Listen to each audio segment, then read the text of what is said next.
बिस्मिल्लाहिर्रहमानिर्रहीम, अस्सलाम वालेकुम। मैं हूं आपका होस्ट चौधरी फाजिल, आपको स्पोर्ट्स जोन में वेलकम कहता हूं। जी बहुत लंबे वेट के बाद पाकिस्तानी स्क्वाड जो है चैंपियन ट्रॉफी के लिए अनाउंस कर दिया गया। मोहम्मद रिजवान क़यादत करेंगे और कुछ तब्दीलियां की गई जो शायद एक्सपेक्ट कोई भी नहीं कर रहा था। 2-3 ऐसे प्लेयर का कमबैक हुआ जो काफ़ी अरसे से टीम का पार्ट नहीं थे, जिसमें खुशदिल शाह की बात कर सकते हैं, जो लास्ट मैच अपना पाकिस्तान की तरफ से 2022 में खेले। फ़हीम अशरफ हैं जो कि 3-4 साल से ओडीआई की टीम का तो एटलीस्ट पार्ट नहीं थे। फिर इसी तरह उस्मान खान की समहाउ वापसी हुई, अभी तक डेब्यू नहीं किया था, टी20 मैचेस तो वो खेलते रहे। ये सारी बड़ी चीज़ थी, अपडेट थी। साइम अयूब के हवाले से था, एक्सपेक्टेड था, यही सब नज़र आ रहा था और जैसे हिंट भी दी थी चेयरमैन साहब ने, वो स्क्वाड का पार्ट नहीं है, जो कि काफ़ी एक मेरा ख्याल है अनफॉर्चुनेट पार्ट है पाकिस्तानी टीम के लिए।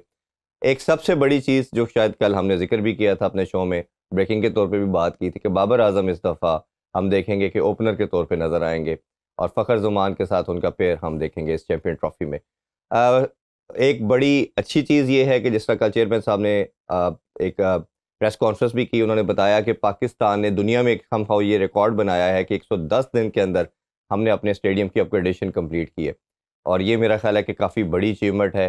जहाँ पूरी स्पेकुलेशन हो रही थी ख़ास तौर पे हमारे नेबर कंट्री के अंदर कि हमारे स्टेडियम तैयार नहीं होंगे, ये पॉसिबल नहीं है, पूरा इवेंट शिफ्ट हो जाएगा। तो ये सबकी सक्सेस है एज़ ए नेशन, मेरा ख्याल है सबके लिए प्राउड मोमेंट है। इन तमाम अफेयर पे बात करेंगे और साथ-साथ ये भी बात करेंगे कि इनमें से 11 प्लेयर कौन से हो सकते हैं कॉम्बिनेशन बनाने के लिहाज से, क्योंकि अभी भी ये डिबेट बहुत ज़्यादा हो रही है। कहीं न कहीं टीम ये एक्सपीरियंस लैक करती है और शायद स्पिनर के ऊपर भी हम बात करेंगे कि सिर्फ़ एक रेगुलर स्पिनर के साथ पाकिस्तानी टीम इस कॉम्पिटिशन में आएगी। इस पर डिस्कशन के लिए जी हमारे जो गेस्ट हैं बहुत स्पेशल हैं, हमारा समहाउ परमानेंट फीचर है इस शो का। मैं बात कर रहा हूँ शाहनवाज़ राना मुजाहिद जमशेद साहब। अस्सलाम वालेकुम जी। वालेकुम सलाम सर, बहुत कैसे शुक्रिया हैं? आप दोनों का। जी, शुक्रिया तो आपका है जनाब। नहीं, नहीं, नहीं। हाँ। बड़े ऑनर की बात है जी, हमेशा की तरह एक्सपेक्टेड यही था और कल तो हमने स्क्वाड पहले ही अनाउंस कर दिया था। सर बहुत राना साहब ने भी प्रेडिक्शन कर रहे हैं आज तो। नहीं, और दूसरा ये कि शुक्रिया हम आपका इसलिए भी करते हैं कि जी। शुक्रिया उनका होना चाहिए जो टीम में शामिल कराते हैं। तो हम आपकी टीम में शामिल वैसे चीफ सेलेक्टर जो है ना वो हाँ। इरफान काफी अच्छी प्रेडिक्शन कर रहा है। नहीं, ये चीफ सिलेक्टर से ऊपर की बात है जो इरफान ने की थी। वो किसी की चिड़िया है, किसी की फाता, तो हमारे पास भी कोई थोड़ी सी चीज है। कोई बादर तो होगा। कोई बादल हमें भी इंफॉर्मेशन दे जाते हैं। देखो, तोता तो प्यारा नाम मेरे या भी प्यारा बात हो रही थी ना, उसने कहा जी बाबर ओपन करेगा, कोई इस चीज को मान नहीं रही था। कल जब अनाउंस हुआ तो अब सबने कहना शुरू कर दिया। तो स्टार्ट मेरा ख्याल है इसी से लेते हैं जी। कि बाबर आजम के ऊपर एक बुरा पैच कल हमने काफी डिटेल में इसको एक्सप्लेन भी आप दोनों ने किया कि खास तौर पे टेस्ट में उनका कंटिन्यूसली एक डिजास्टर चल रहा है, बुरी फॉर्म चल रही है, बट ओडीआई फॉर्म कहीं ना कहीं उन्हें सूट करता है और लास्ट 4 ईयर से वो नंबर 1 भी है रैंकिंग में। तो ये बहुत बड़ी अचीवमेंट है उनके लिए। ये रैंकिंग शैंकिंग तो कई दफा मैटर नहीं करती जब तक आप टाइटल नहीं जीते। अच्छी फील लेके आएंगे या आपको लगता है कि वो प्रेशर जो बैगेज है वो कैरी करेंगे ये बुरी फॉर्म का टेस्ट वाली? डिफरेंट नजर आएगा, क्योंकि एक तो पिचें सूट करती हैं, ऑब्वियसली होम क्राउड के सामने थोड़ी सी एनर्जी लेवल बढ़ जाता है, आपका हंगर बढ़ जाती है। ये वो पॉजिटिव्स हैं जो मैं समझता हूँ कि वो उसको कैरी करेगा। रही बात ये जो लास्ट इनिंग खेला as a opener South Africa में 205 रन की पार्टनरशिप थी शान मसूद के साथ, तो कहीं ना कहीं कोच के भी माइंड में ये चीज़ आ जाती है कि यार बेसिकली जो बैटिंग स्टाइल उसका है वो नए बॉल को बहुत सूट करता है। ऑब्वियसली हम कोई टीम सेलेक्ट करते हैं तो हम हमेशा ओपनर और नंबर 3 के बैट्समैन को ऑलमोस्ट टॉप ऑर्डर ही समझते हैं कि ये भी ओपनर ही है, क्योंकि कई दफ़ा जैसे 3 मैचों में लगातार 3-0 किए, 0 पे आउट हुआ असदुल्ला शफीक, तो ओपनर तो फिर बाबर ने की ना, तो कोई फर्क नहीं पड़ता। लेकिन जो माइंडसेट किसी भी सिलेक्टर या कोच के ये आ जाए कि यार फॉर द टाइम बीइंग, क्योंकि सैम अयूब अनफिट है तो इसको एज ए ओपनर ले आते हैं, ये माइंडसेट नहीं होना चाहिए कि ये उसकी टेक्निक ठीक है, एशियन पिचें हैं, नंबर 1 है ओडीआई में, ये सारी चीज़ें उसको फेवर में जा रही हैं जी। लेकिन जो इसमें सबसे बुरा वर्ड है वो है मेक शिफ्ट, कि जब आप इस उम्मीद के साथ आप नीचे के बैट्समैन को ऊपर लेके जाते हैं तो we always as a makeshift के यार वो अवेलेबल नहीं है किया, हाँ। तो इस अरेंजमेंट में नेगेटिव रिजल्ट आने के चांसेस ज़्यादा बढ़ जाते हैं। लेकिन अदर हैंड हमने उसके पॉजिटिव डिस्कस किए कि क्या क्या चीज़ें उसको सूट करती हैं, ज़्यादा चीज़ें सूट करती हैं। लेकिन जिस तरह हम स्पिनर की बात कर लें, एक स्पिनर है, बाकी मेक शिफ्ट हैं, तो इस तरह बड़े इवेंट जीते नहीं जाते। निशान जी आपसे भी इसको शामिल करते हैं। बाबर का ओबियसली बड़ा प्लेयर है, हर फॉर्मेट में उसने रन किए, बट ओडीआई उसको बहुत सूट करता है, टेलर मेड है उनके लिए। बट कहीं ना कहीं हमें हमेशा ये नजर आया, और ये सब क्रिकेटर कहते हैं कि बैटिंग ऑर्डर चेंज करने से वो परफॉर्मेंस खराब हो जाती है, और उसमें वो जो आपका एक सिस्टम, एक फ्लो बना होता है, वो डैमेज होता है। आपके ख्याल में फर्क पड़ेगा? जिस तरह मुजाहिद भाई कह रहे हैं कि पहले भी तो कई दफा ओपनर ही आ जाते थे देखिए आउट होने जी, की वो सूरत में। इत्तफाक तो एक अलहदा बात है। इत्तफाक से ऐसा हो गया कि अब्दुल्ला शफीक जल्दी आउट हो जाते थे, जी। वो आ जाते थे। असल चीज ये कि आज तक जो बाबर आजम नंबर 1 पोजीशन पे है आलमी रैंकिंग की ओवर वर्ल्ड की, जी वो किस नंबर पर खेल कर हुआ है, ठीक है ना। ऐसे वो ही। एज ए ओपनर नहीं उन्होंने ये स्कोर जो है वो किया है। वो अपनी जो उनकी 1 डाउन या 2 डाउन ये जब आते थे तो स्कोर हो जाता था। असल बात ये कि ये ना एक मेरे जाती ख्याल के अंदर, आप भी बहुत अच्छी क्रिकेट को बल्कि खेल को आप बड़ी अच्छी तरह देखते हैं, और मुझे जो है ये तो फिर हमारा कौमी हीरो है जी। इन्होंने तो क्रिकेट खेली है, हमने तो सिर्फ देखा ही देखा है। असल जो चीज है ना वो ये है कि जब आप मतलब डंग टपाऊ काम करना शुरू कर देते हैं ना, तो फिर रिजल्ट, अच्छे रिजल्ट की उम्मीद नहीं हो सकती। ये तो हमारी दुआएं होगी, पूरी नेशन की दुआ होगी कि बाबर ओपनर आए और वो फिर 100 करना शुरू कर दे, वो फिर कुछ सब। लेकिन अगर वो नहीं करता फिर उसका जिम्मेदार कौन होगा? है या नहीं? फिर कोई जिम्मेदारी लेगा उसकी कि आपने जो ये खाचे मारी है, मतलब आपका एक ओपनर जो है वो जख्मी हुआ है, और आप उठाकर उसकी जगह रिप्लेसमेंट जो ले रहे हैं वो 6वें और 7वें नंबर के बैट्समैन की ले रहे हैं। एक चीज बड़ी मजेदार राणा साहब है या पहली मेरी तो मजेदार कर लेने देना, ठीक है ना। वो जब उसको मतलब आप गलत सिलेक्शन कर रहे हैं तो फिर ये उससे हम बहुत सारे जो नताइज है ना उनकी अच्छी उम्मीद नहीं कर सकते। और अब भी यही सूरत हाल है कि आपके 2 लड़कों ने बहुत अच्छा स्कोर किया। बताइए, अगर आपने ओपनर की ही रिप्लेसमेंट करनी थी और दूसरा विकेट लेना था, तो वो विकेट कीपर लेना था, तो फिर आप हसीब को रहते। अव्वल से क्या सुना है कि उनकी इंजरी अभी भी चल रही है शायद। ये तो फिर बता दिया जाता है ना कि इंजरी है इसलिए हमने नहीं किया, ठीक है ना। लेकिन जहां पर बहुत सारी मुक्तदर कुव्वतें जो हैं वो ये बता रही हूं कि नहीं, इस लड़के को भी रखना है। ये जो टीम बनी है ना, ये बनी है हिस्सा बकदरे जुस्सा। अच्छा जी, इसकी ट्रांसलेशन भी कर दें। मतलब हिस्से आपके स्टेटस के मुताबिक जो है वो हिस्से तकसीम हो गए और हो गए इस टीम के अंदर, बिल्कुल ऐसे ही हुआ है। सो ये है कि हमें अब ये सवालात जो है ना ये उठेंगे जब, और दूसरी बात ये कि आप अपनी मर्जी की विकेटें नहीं बनाएंगे अब। हाँ, वो तो बैटिंग पैराडाइज विकेट होंगी, प्रेशर्ड होंगी, जो वो चाहेंगे ना। आईसीसी जिस तरह का मूड रखेगा, बनाना चाहेगा विकेटें, उस तरह बनाएगा। और ये भी हो सकता है कि कई टीमों के हवाले से अंदरूने खाने वो कुछ ऐसी भी मतलब कार्रवाई कर सकते हैं कि जिसके अंदर वो दूसरों को फेवर दे दें। अच्छा, हम ना अपने शो में वो बात करते हैं जो किसी ने पहले नहीं की। कोशिश होती है कि इन्वेस्टिगेट करके, प्रोब करके बात की जाए। अब कल से सोशल मीडिया और मीडिया बात कर रहा है कि मामूल हक को टेस्ट में नहीं खिलाया गया, ये जगह ओपनर को रिप्लेस ओपनर के साथ होना चाहिए था। तो फिर मैंने ना कल से अपनी इन्वेस्टिगेशन शुरू की कि आखिर क्या रीज़न है कि माम की टेस्ट में 50 से ऊपर एवरेज है, ओडीआई में भी है, चले तेज़ इतना नहीं खेलता लेकिन एटलीस्ट एक कंसिस्टेंट रन करने वाला ओपनर था। और जब दोनों ओपनर आपके मौजूद नहीं है जो रेगुलर थे, अब्दुल्ला शफीक और साइम आपके रेगुलर ओपनर थे। और वैसा मैंने पहले कहा कि कोई भी दुनिया अपने कोर को नहीं छेड़ती, एक आधे प्लेयर की चेंजिंग होती है, तो हम कोर को ही छेड़ दिए, दोनों ही ओपनर चले गए। अब आपने जब इमाम का मैंने देखना शुरू किया तो मुझे कहीं ना कहीं ये पता चला कि उसके कोई एटीट्यूड के मसाइल सामने आए। जैसे अभी 3 दिन पहले 3 रोज़ा मैच जो था वेस्ट इंडीज से, टेस्ट मैच सीरीज से पहले उनको कप्तान बनाया गया, वो थर्ड डे टीम का पार्ट ही नहीं थे, वो लाहौर ट्रैवल करके आ गए। कुछ निजी मसरूफियात तो शायद वो ड्राफ्ट के अंदर पार्टिसिपेशन थी या क्या रीज़न थी, बट वो टीम का पार्ट नहीं थे। तो ये एक, आप खुद दोनों प्रोफेशनल हैं, आप वही बात, आप क्रिकेट भी खेले हुए हैं कि आप कैप्टन हैं, चाहे वो लिस्ट ए का मैच है और आप वो 3 डे मैच है, अपने कंट्री को रिप्रेजेंट कर रहे हैं, वेस्ट इंडीज़ की टेस्ट टीम के साथ हो रहा है और आप वापस आ जाते हैं, तो ये लगता है कि ये प्रोफेशनलिज्म की वजह से आपको फिर सफर भी करना पड़ता है। या ये जो उमर अकमल वगैरह पे अगर बात करते हैं, अहमद शहजाद की, तो ऐसी छोटी मोटी चीजें थी, का ही प्रॉब्लम, यही चीजें थी, वो हाईलाइट हो जाते हैं। ये छुपे हुए बिहाइंड द सीन जो चीजें, ये ऐसी होनी नहीं चाहिए। अभी आप देखे पिछले हफ्ते विराट कोहली रणजी ट्रॉफी खेलने गए जी, और 6 पे गालिबन बोल्ड हुए हैं। हाँ जी, आउट हो गए 6। कोई ना कोई तो उसका मेंटर होगा जिसने एडवाइस की होगी कि यार अपनी फॉर्म गेन करने के लिए आप वापस उस बेसिक्स पे जाओ जिस बेसिक से आप यहाँ पे आए हो। बिल्कुल होता है ऐसे। कई दफा सर्कल आपको मजबूरन लेना पड़ता है। ये मजबूरी में गया कि यहाँ पे मैं फॉर्म गेन करूँ। तो ये तो बड़े ब्लेस्ड है कि एक तो उनको कैप्टनसी दी गई, प्लस आपको मौका दिया गया कि आप रन्स करें जी और अपना जो प्रेशर है सेलेक्टर्स के ऊपर उसको डालें। हाँ गेन करें। कि देखिए हमेशा हम कहते हैं कि जी आप परफॉर्मेंस से किसी पे प्रेशर डाल सकते हैं, बिल्कुल और ऐसे कोई ही बात है। कोई और कोई चीज़ ही नहीं है कि जिससे आप किसी सेलेक्टर्स पे या किसी और coach नजर आ पे रहा है कि pressure- साइम नहीं है, जगह अवेलेबल है, अब्दुल्ला शफीक की फॉर्म नहीं है, तो स्पेस तो खाली थी।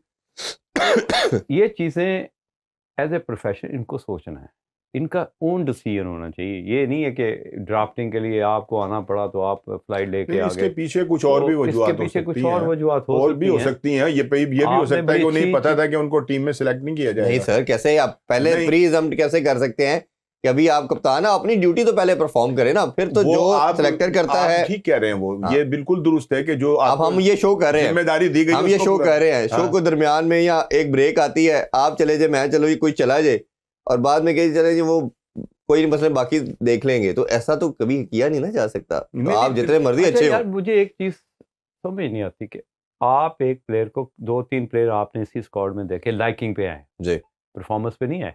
कि जो बांग्लादेश लीग खेल रहे हैं, जैसे खुशदिल है, उसने क्या परफॉर्मेंस की डोमेस्टिक में, या फ़हीम अशरफ आया, उसने क्या परफॉर्मेंस की। नंबर एक कि जी फ़हीम अशरफ वाहद ऐसा क्रिकेटर था जिसकी बॉलिंग को थोड़ा सा इंप्रूव करना था आपने। जी he was a classical allrounder, उसको बेहतर ऑलराउंडर बनाया जा सकता है। जिस तरह रज़ाक को नंबर 3 पे कई दफ़ा खिलाया, 4 पे जी खिलाया, मीन के उस तरह की एबिलिटी थी इसके अंदर इरफान।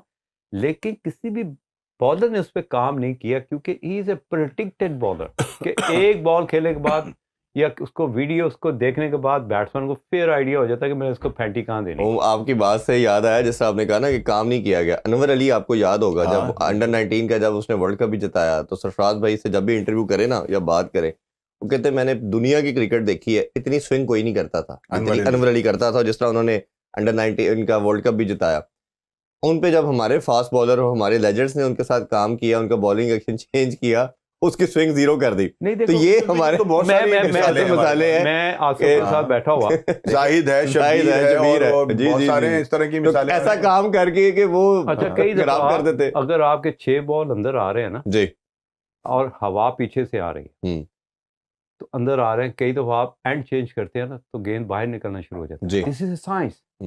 ये वो बेसिकली डिस्कशन है कि आप, अगर मैंने आपको डेवलप करना है या आपकी थोड़ी सी छेड़छाड़ करनी, पहले मैं आपको कॉन्फिडेंस में रहूंगा कि यार एक वीक हमारा ये प्लान है, हम ये काम करेंगे, देखते हैं उसका, अगर आप कंफर्टेबल हैं तो वापस आ जाओ। मैं आपको ज़्यादा छेड़छाड़ नहीं करूंगा, ये एक अच्छे कोच की निशानी होती है।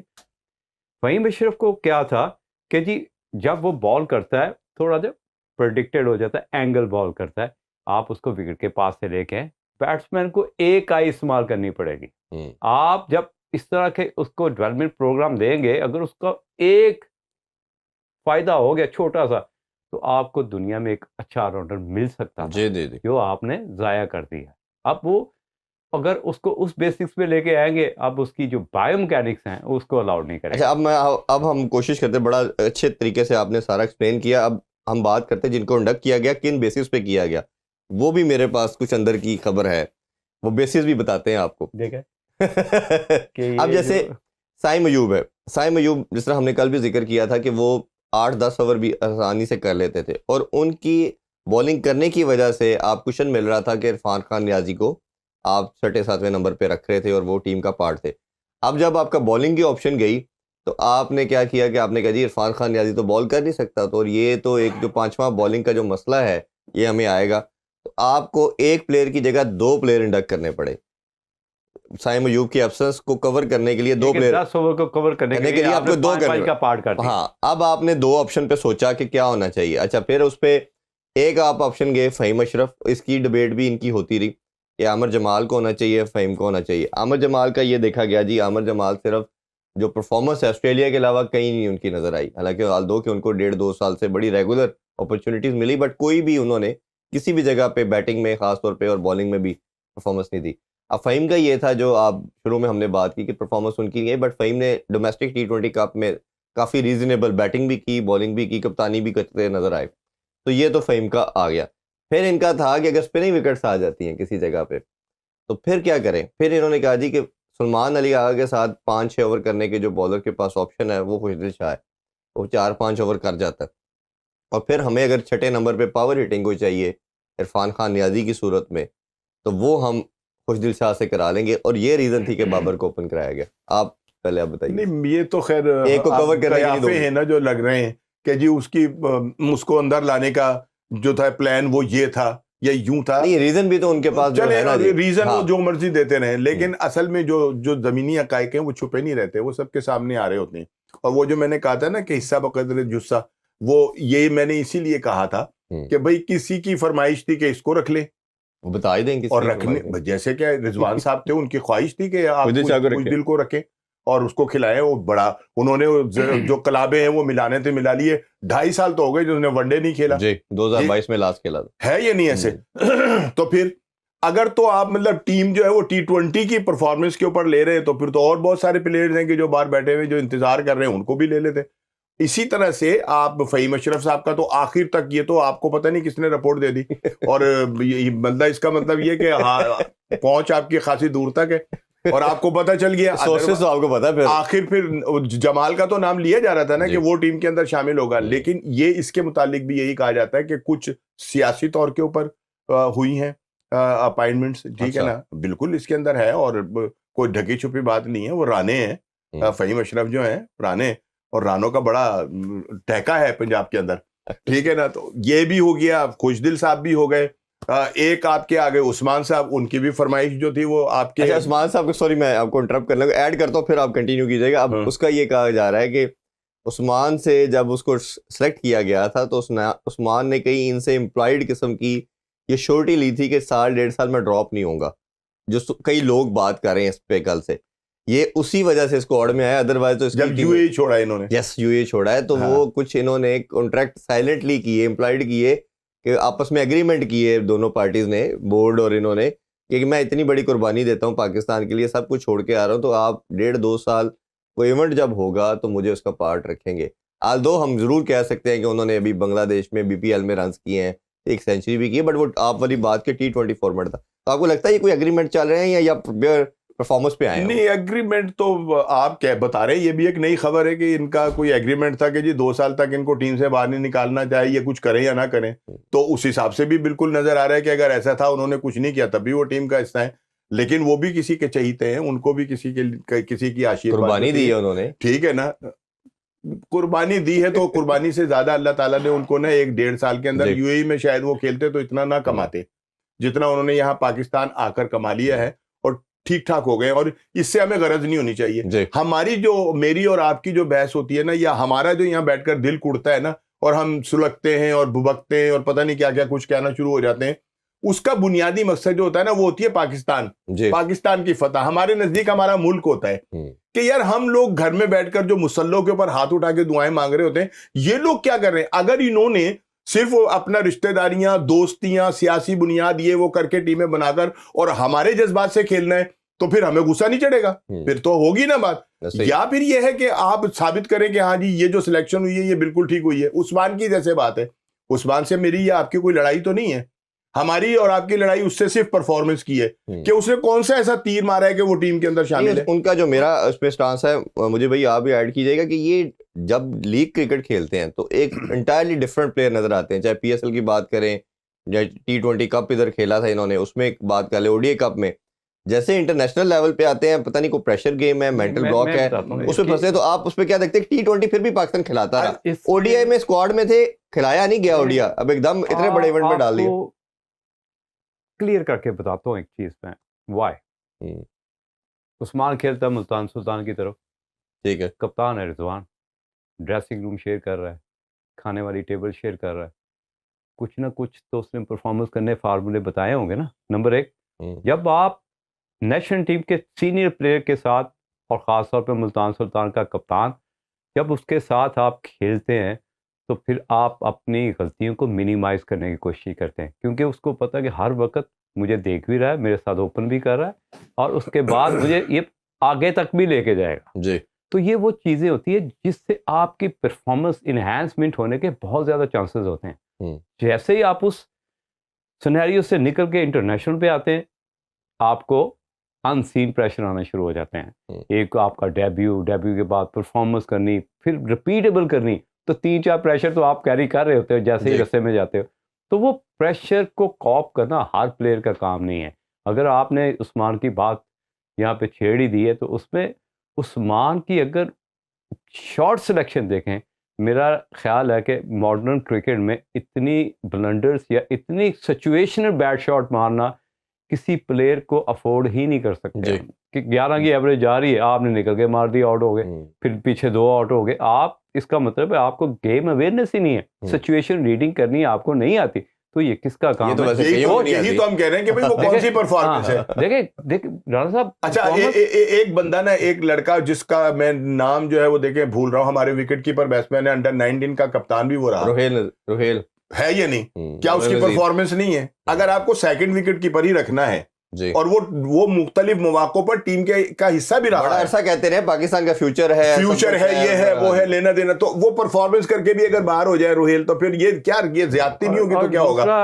अब ये तो देखो ना। दूसरा, जब आपके अगेंस्ट कोई टीम आती है, आप मुल्तान सुल्तान पिछले 3 साल से डोमिनेट कर रही है, तो बॉलर्स, जितने भी बॉलर्स होते हैं, उन पे एक सर्टेन प्रेशर होता है कि यार इनको बॉल करने का है, आपके फॉर्म भी है और आप उस टीम का पार्ट भी है जो चैंपियन टीम है, आपके इर्द गिर्द टॉप क्लास प्लेयर्स हैं जो बार बार परफॉर्मेंस कर रहे हैं। उसमें जो अब हम देख रहे हैं ना, साइम अयूब क्यों एकदम स्टैंड आउट कर गया, वो यही चीज़ जो आप दोनों ने बात की कि वो प्रेशर को गेज किया, उसने अब्जॉर्ब किया और फिर एग्जीक्यूशन की तरफ गया। ये जो बाकी जितने लड़के इसके साथ खेले, ये इंटरनेशनल जब वो स्टेडियम में मेरा ख्याल है आके हवास बाख्ता हो जाते। उस्मान की बात करें तो मैंने अमेरिका में इसको देख रहा था, आप बॉडी लैंग्वेज भी प्रैक्टिस करते हुए, तो सबसे पहले ये मेंटोरिंग है, आपने उसको बताना है, समझाना है कि भाईजान ये आपकी जगह है, ये आपने इधर आना ही था, ये आपने ही इसको कंकर भी करना है, आपने अब आप आ गए हो इस जगह, आ गए और आपने कंकर करके निकलना है इधर से।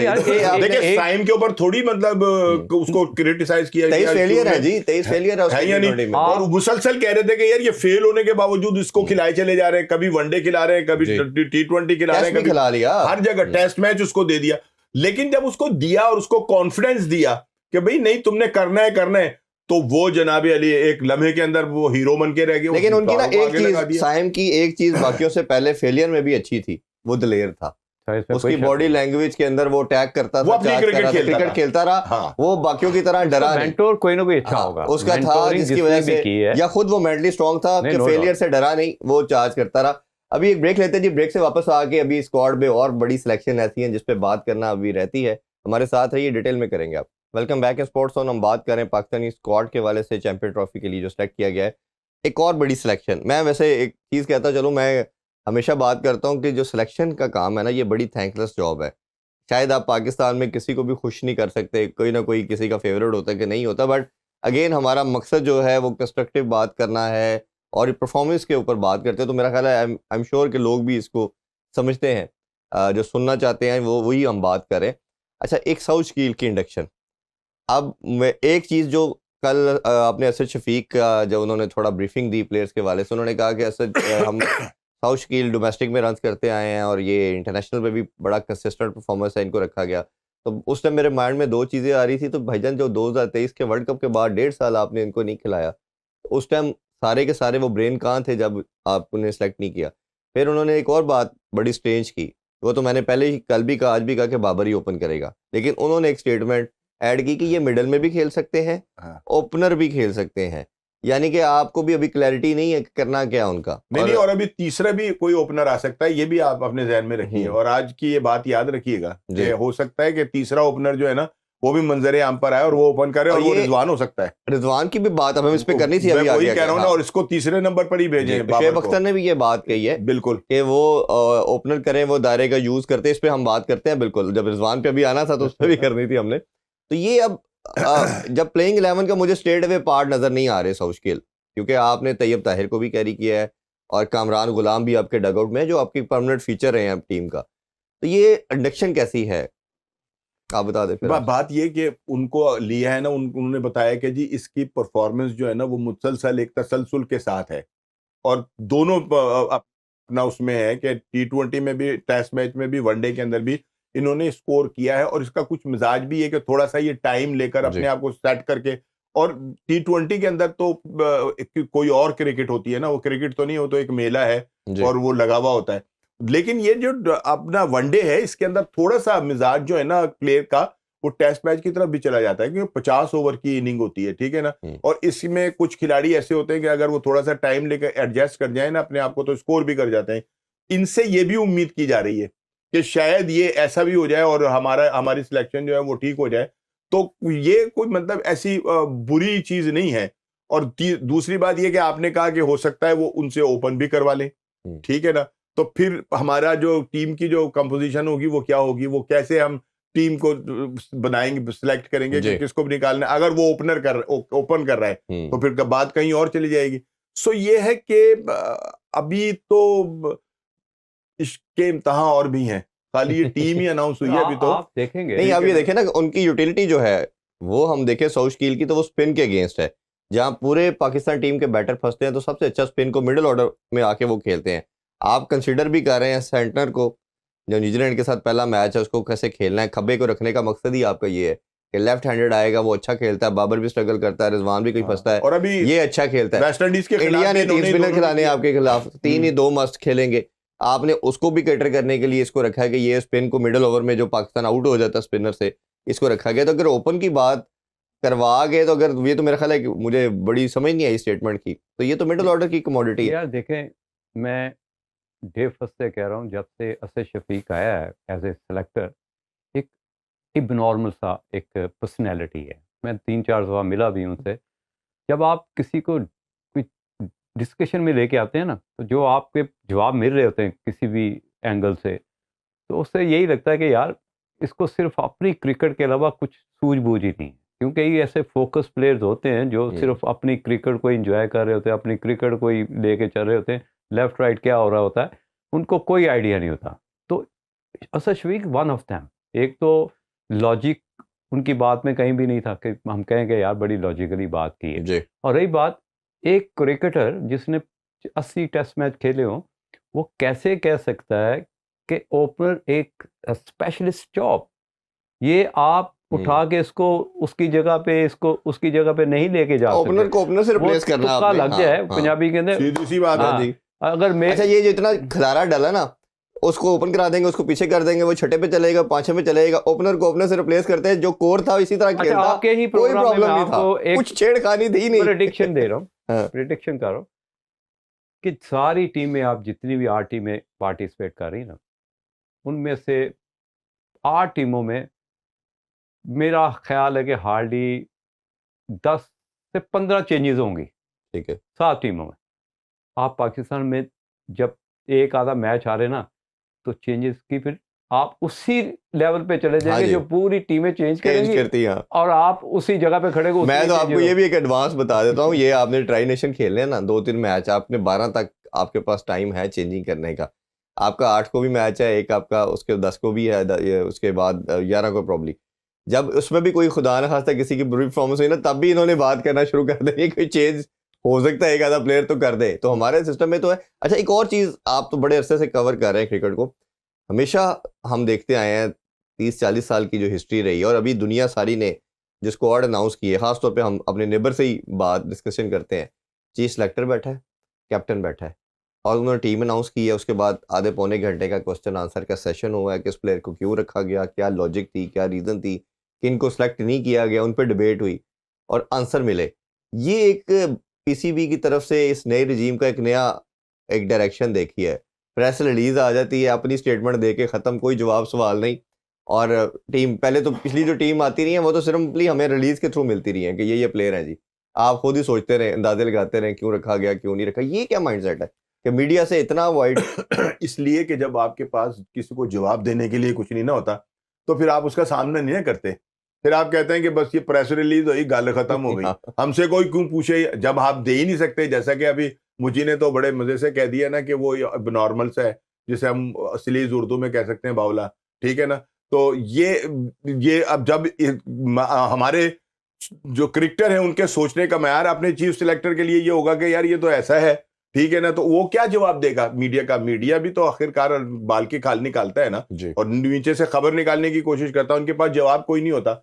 और दूसरी बात ये है ना कि ये मेरा जाती ख्याल है, मैं मतलब उस पर वो नहीं कर रहा, आपका या उनमें कोई कदगर नहीं लगा रहा, लेकिन इतना जरूर है कि हमारा चीफ सिलेक्टर जो है ना वो खुद मुख्तार भी मुझे नजर नहीं आता। वैसे तो चीफ सिलेक्टर बताता, चलो कोई ये है ही नहीं नाम है, तो है, चीफ सिलेक्टर तो कोई है नहीं है वैसे, है लेकिन कोई नहीं, वही मैं कह रहा हूँ ना, लेकिन हमें कुछ जो मुख्तलिफ जो वो है ना सोर्सेज और मुख्तलिफ वो आगे जो है दे दिए जी। वो सारी जो है ना वो भी उनका भी सामना करना पड़ता है। या तो ये हो ना कि जनाब चौधरी साहब ने ही सारी टीम बनानी है, फिर चौधरी साहब धड़ल्ले से बनाएंगे फिर अपनी मर्जी से अच्छी करके, लेकिन जहाँ पता होगा कि मुझी का भी दो रखने, मैंने भी इनका रखने। इन्होंने बात की राणा, मैं कहता हूँ कि हमें 2 नाम देके थोड़ा सा 3 नाम देके, फ़हीम अशरफ जी, खुशदिल शाह और उस्मान, यही ना 3 प्लेयर जो, या सौद शकील कह लें आपके थोड़ा सा, लेकिन इनमें 2 नाम ऐसे हैं, खुशदिल और Usman, where they belong to Multan सुल्तान,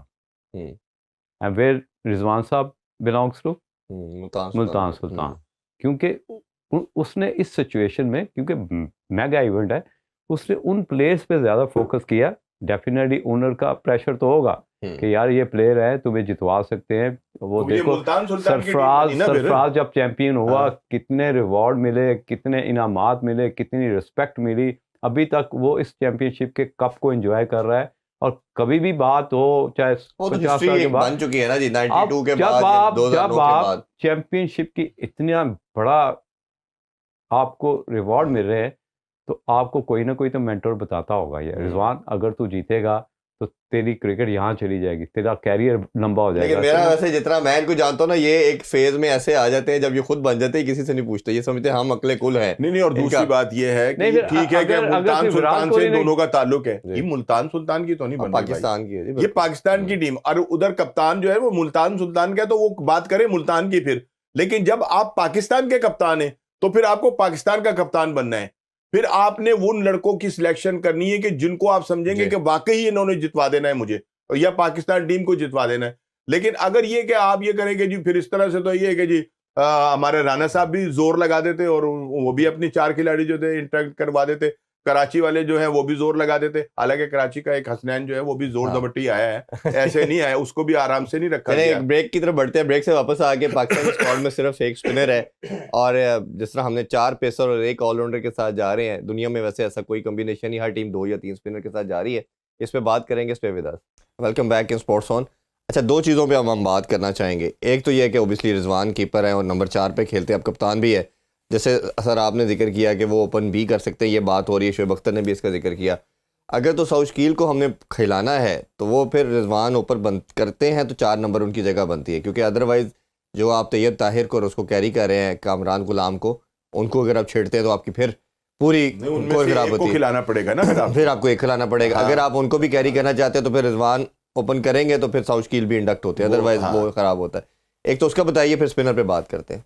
देखिए बात ये कि स्पिनर, सारी टीमें एक स्पिनर के साथ आ रही हैं, नहीं 2-2 3-3 से भी उनके दिमाग में होगा ना कि कहीं पर स्पिनर जो है वो भी अपना रोल अदा कर सकते हैं, और वो जो पाकिस्तान में विकेटें बनेंगी वो तो नहीं बनेंगी कि जो मुल्तान के अंदर बन गई थी और हमने उड़ा के रख दिया था एक रड़ा बनाकर, ऐसी विकेटें नहीं होंगी। इसके ऊपर बैट्समैन को भी बहुत कुछ मतलब वो होंगे चांसेस स्कोर करने के, और बॉलर के लिए भी इसके अंदर कुछ होगा, और हो सकता है कि अगर हल्की फुल्की कहीं स्पिनर हो तो फिर वो 2 स्पिनर, हमने तो अबरार, अच्छा अबरार को भी देखे ना क्या खेला, अबरार की अभी आपने बॉलिंग देख ली टेस्ट मैच में जी, क्या उन्होंने मतलब वो क्या कर रहे थे, उनकी मुझसे तो सही जगह पे गेंद भी नहीं पड़ रहा था, हालांकि जहां 2-2 फुट जो है वो गेंद जो है वो ब्रेक हो रहा था, वहां पर वो उस तरह की बॉलिंग नहीं कर सके जिसको कहा जाता है ना मिस्ट्री बॉलर, ये वो उनसे वो नहीं हुई।